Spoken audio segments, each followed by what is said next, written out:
Welcome to the War from Boise, Idaho. This is your host, Adam Graham.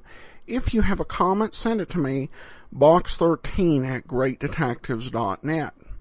Well, we're going to go ahead and bring you an episode of New World A-Coming today.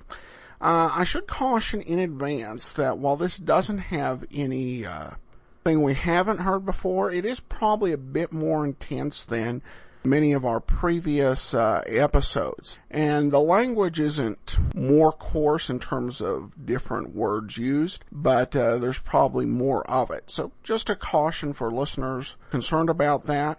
But with that caution out of the way from New World A-Coming, here is the closing episode of their 1944-45 season. The Wind at My Back, original air date May 27th, 1945.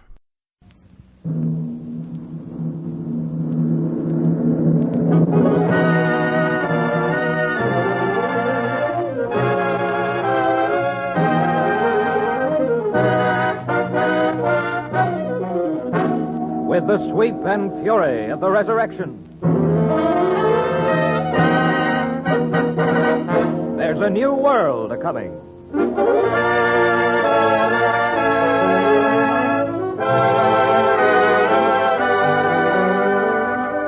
Today, WMCA, in cooperation with the Citywide Citizens Committee on Harlem, presents the final program in this series based on the theme of Roy Ottley's book, New World A-Coming, and devoted to the contribution of Negroes to American life.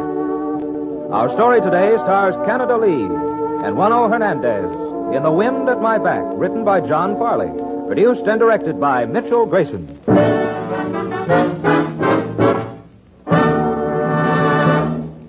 This is the story of Sergeant William Makepeace Strawberry, the story of a Negro's part in the fight against the Japanese enemy, the fight for his own freedom in America.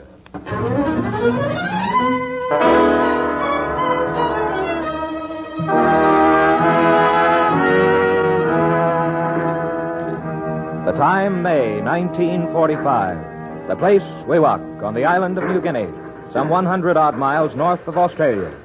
The setting, some of the rottenest terrain an army ever had to fight through. Dense jungle growth, backing up to the high mountain slopes, then falling suddenly into swampland. The sun's been down a couple of hours, but it's still plenty hot. The characters? Well, listen for yourself. Some war. We take a shot at them, and they take a shot at us. And comes night, everybody goes to bed again.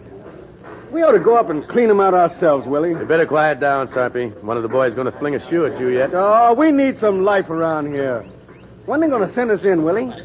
When they going to stop parading up and back with their white flags? Look, there can't be so many up there. Send down the same damn Japs every time. The same damn Japs still leading them, Sarpy. Yeah, you're right there. Look at this place. Just look at it. New Guinea. Fair island of the South Seas.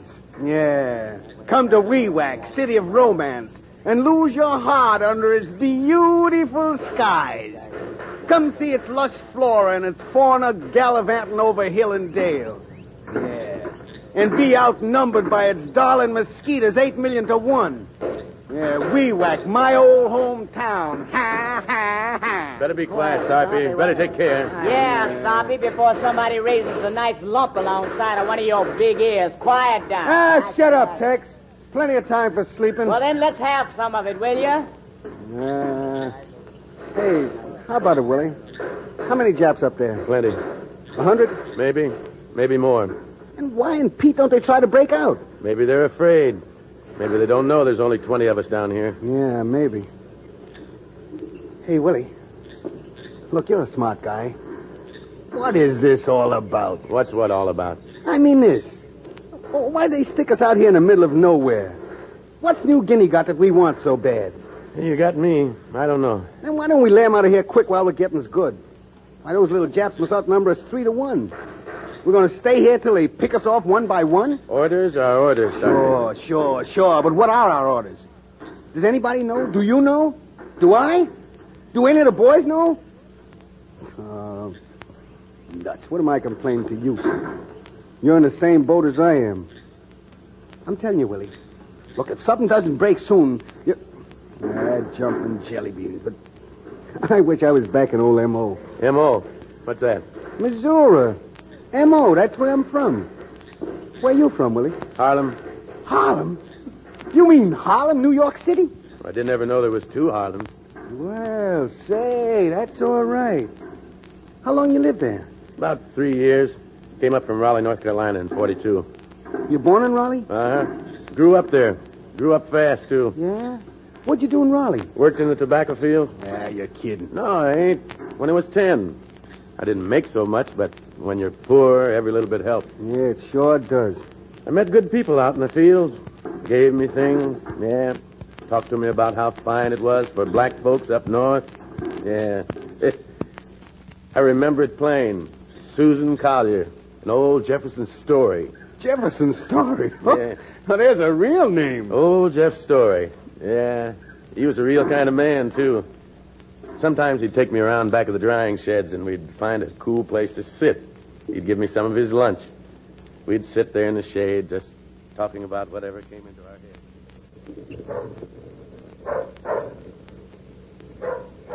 Here, boy, have another piece of honeydew. Thank you, Mr. Story. Eat it slow, Willie Strawberry. You're liable to drown yourself. I'll eat it slow, Mr. Story. Yeah. Willie Strawberry. That's an odd name, Willie. Oh, that ain't all of my name, Mr. Story. My whole name's William Makepeace Strawberry. William Makepeace. Yeah, that's a funny one. What do? Get into fights all the time to get the name Makepeace? Oh, no, I didn't do that. How you come to get a name like that, boy? My mama, she get it from a book. One day a man came around our place toting a sack of books. He said he got a fine book from my ma. A fine book by William Makepeace Thackeray. He said so many times that Ma get tired of hearing him. And so she go ahead and buy the book. She did, huh? Yeah, she did, too. My pa, he take on plenty when he hears about it. He say, what time she got to read a book with all the work she got to do? My pa, he says, we got no time for books. Not yet, anyway. He's right, too, your pa. What did your ma say to him then, boy? Oh, no, she don't say a word. Not even a peep. But she kept that book. She kept it a long time. Then one night, she just wait to pa's in bed, and she come to me when I'm asleep, too. And she slips it under my pillow. William Makepeace Thackeray. Sure is a funny name. Yes, real funny name. You named after him, huh? He's a good writer, boy? I don't know. Never did get to read that book. But he got to be a good writer, I guess. I see that same book in the library once when we go to town. The library don't keep nothing but good books. Yeah, you're sure right, boy. Yes, sure right about that.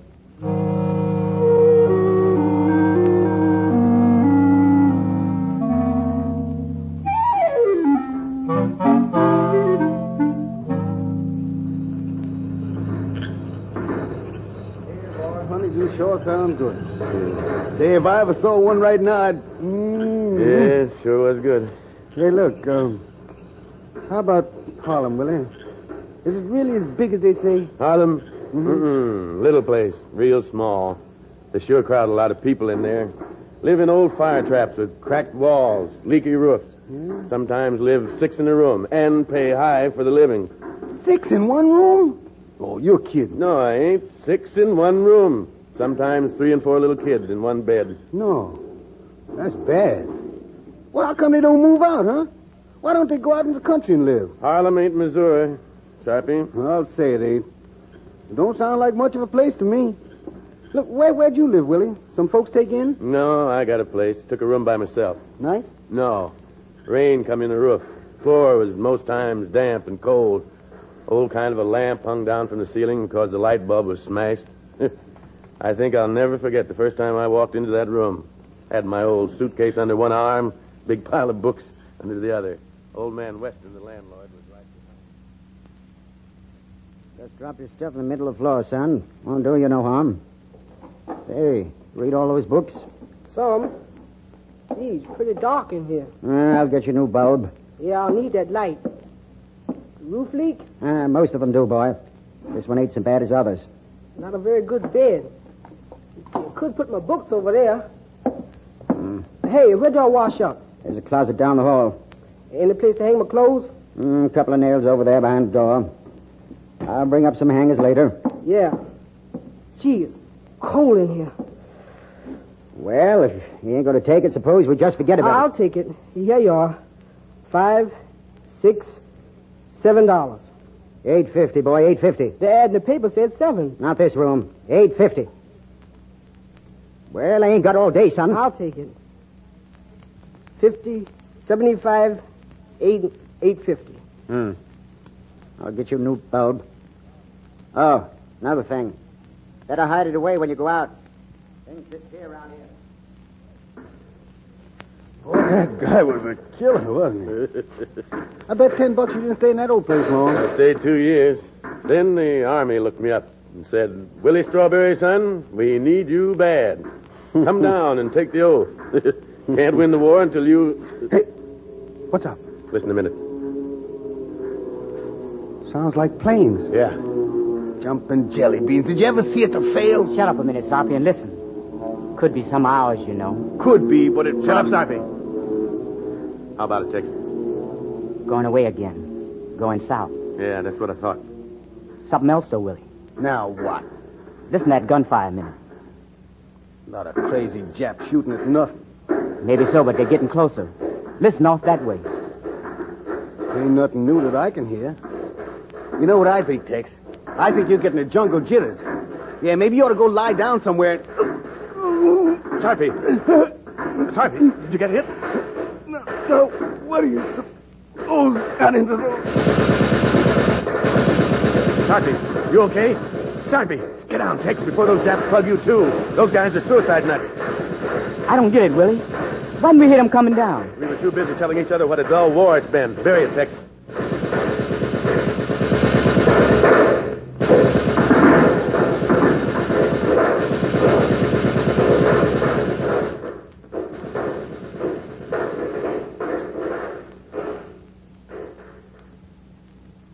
They've stopped. Yeah. Loading up, I guess.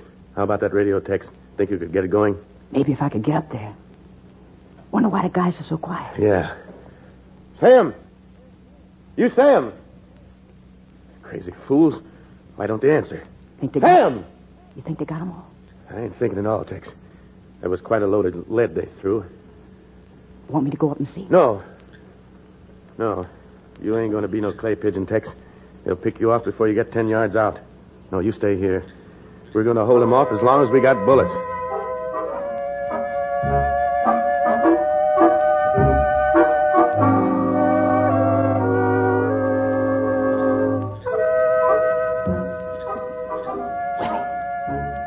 Willie. Yeah? How about it? No, you stay here. We're both going to stay here. Willie. No. Willie, you're doing wrong. You know you're doing wrong. Shut up. Willie, you can shoot me if you want to, but I'm going up there. Yeah? I'm going up and take a look at the boys. Maybe there's something I can do. Maybe they're not all... Maybe some of them are still alive. What do you say, Willie? Yeah. Yeah, maybe you better, Tex. Okay. Keep under cover, Tex. Crawl all the way if you have to, but keep under cover. Right. You keep that gun going, yeah? Uh-huh. Heads up, Tex. See you soon. And watch those bushes in front of you. Right.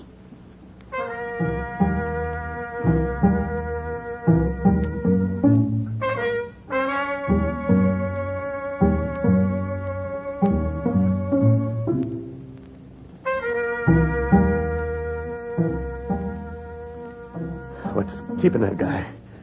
Ain't more than 50 yards to the camp. Gosh, it's quiet as a graveyard. Maybe they're all dead, too.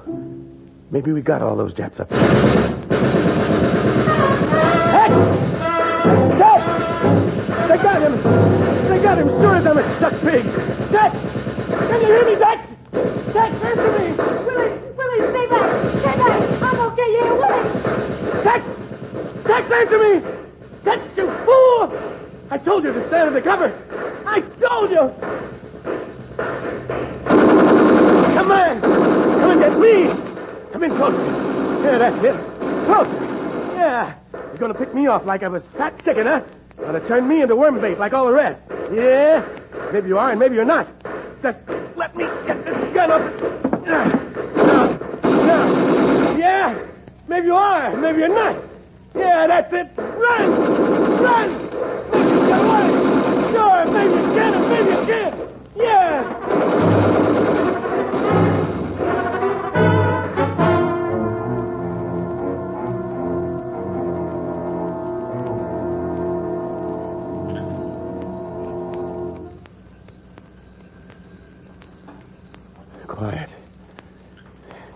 enough now, all right?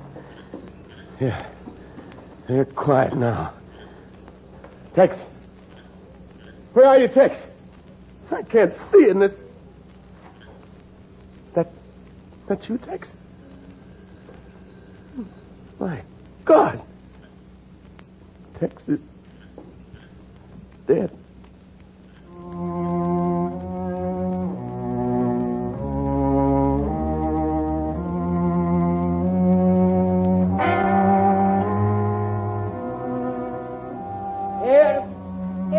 Who's that? Oh, here, American. Still alive. One still alive. What keeps them together? Glue? Where's that gun? No. I ain't gonna miss this time. I ain't gonna miss. Put up your hands. What? Who is it? American? Put up your hands, quick. My arm is broken. My leg was hit. Shut up. Move away from that gun. Move back, I said. I assure you I have Shut no... up. Shut up. Turn over. So, you see? Nothing. I am your prisoner. Prisoner? Yes. You think I'm going to take you in, huh? You must. It is the law. The law, huh? Maybe I didn't hear you call out, Nagasaki. Maybe you were dead when I got here. You mean you will let me stay here and die? I'm thinking about it, mister. Then why not shoot me? Have it over with. I've been thinking about that, too. You killed all my buddies back there. No, don't shoot. Any more Jap patrols out, Suki? Speak up, or I'll put something else in your head. My name is Sadi Matsumoto. Lieutenant. Serial number 468825. Otherwise, I know nothing. Yeah. Rank and serial number, and that's all, eh, Nip? Stand up. You heard me? Stand up. Walk. Straight down the hill.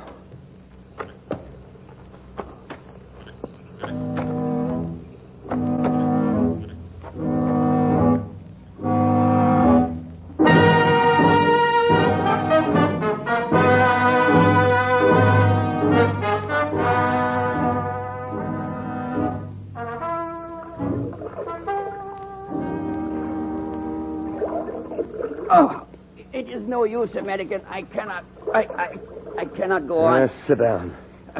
Rest a while. My leg. Who do you think you're kidding, Jap? Are you kidding? Sure.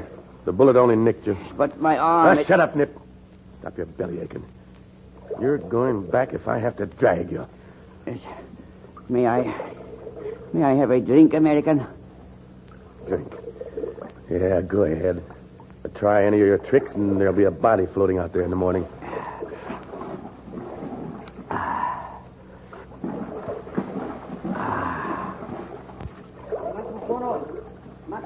Stay there, you. Lie quiet. Japs. More Japs. Heading this way, too. Get into the water, you. Go on. Go in. The current is too strong. Hold on to the riverbank. Don't let a peep out of you. You hear? Not a peep. Daddy! Listen, if you open your mouth except to breathe, so help me God, I'll... Help! Toro, this way, Toro! Where are you, Sonny? Where are you, Sonny?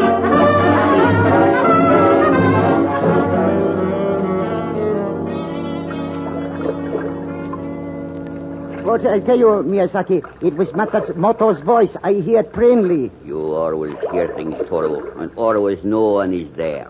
But I hear it plainly. It was cry for help. You heard someone then? Oh, now where is he? It came from this way by water. Huh? Sadi! My friend Sadi, where are you? Sadi! Yeah, perhaps he is taking a bath, Toro. Sadi! It was a fish Sadi! you heard. I tell you, it was a fish you heard, Toro. Sadi, where are you? Come away, Toro. No one is there. Come away before some fool of an American hears you. Sadi!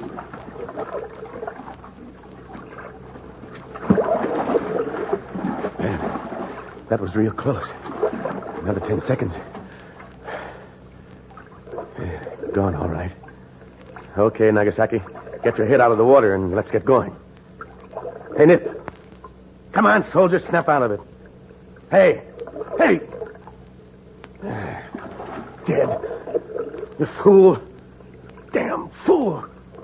Couldn't be quiet, could you? No. It'll be quiet now. Yeah.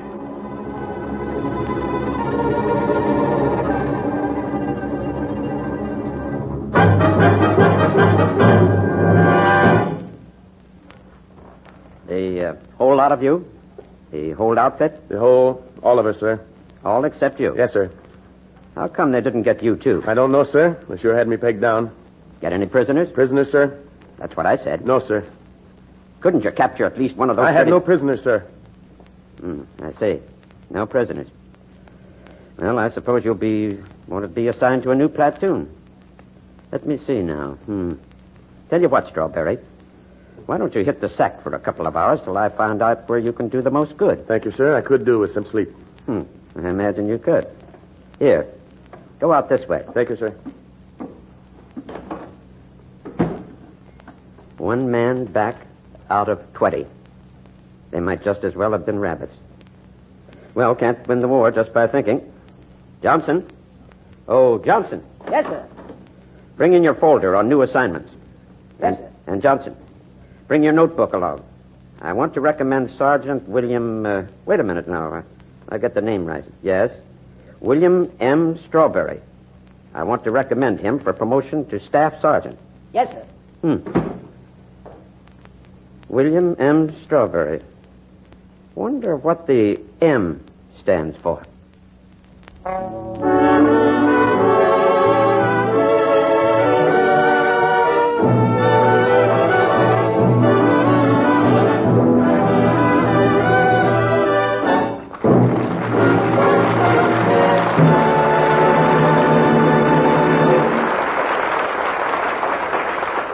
And so ends John Farley's radio play, The Wind at My Back, starring two of the outstanding actors in the entertainment world, Canada Lee and Wando Hernandez, in WMCA's radio series New World Coming, produced and directed by Mitchell Grayson.